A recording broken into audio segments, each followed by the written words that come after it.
بسم اللہ الرحمن الرحیم۔ رسول اللہ صلی اللہ علیہ وآلہ وسلم کا ارشاد مبارک ہے کہ جو شخص اس چیز کو طلب میں لگ جائے وہ اللہ تعالیٰ کے پاس ہے۔ آسمان کا اس کا سایہ ہو، زمین اس کا بستر ہو، دنیا کی کسی چیز کی اس کی فکر نہ ہو، تو ایسے شخص بغیر کھیتی کیے روٹی کھائے گا، بغیر باغ لگائے پھل کھائے گا، اللہ پر اس کا توکل ہو، اس کی رضا کی جستجو میں لگا رہتا ہو، اللہ تعالیٰ ساتوں آسمانوں اور ساتوں زمینوں کو اس کی روزی کا ذمہ دار بنا دیتا ہے۔ وہ سب کے سب اس کی روزی پہنچانے کے لیے کوشاں رہتے ہیں، اس کو حلال روزی پہنچانے میں کوتاہی نہیں کرتے، اور وہ بغیر حساب کے اپنی روزی پوری کر لیتا ہے۔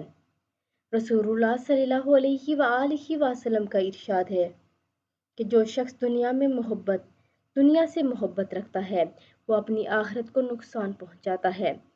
اور اپنی آخرت سے محبت رکھتا ہے وہ صورت کے اعتبار سے دنیا کو نقصان پہنچاتا ہے۔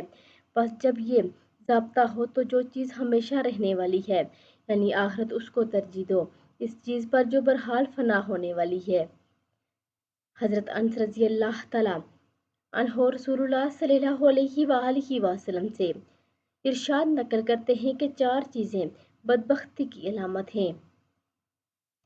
آنکھوں کا خشک ہونا کہ اللہ تعالیٰ کے خوف سے کسی وقت بھی آنسو نہ ٹپکے،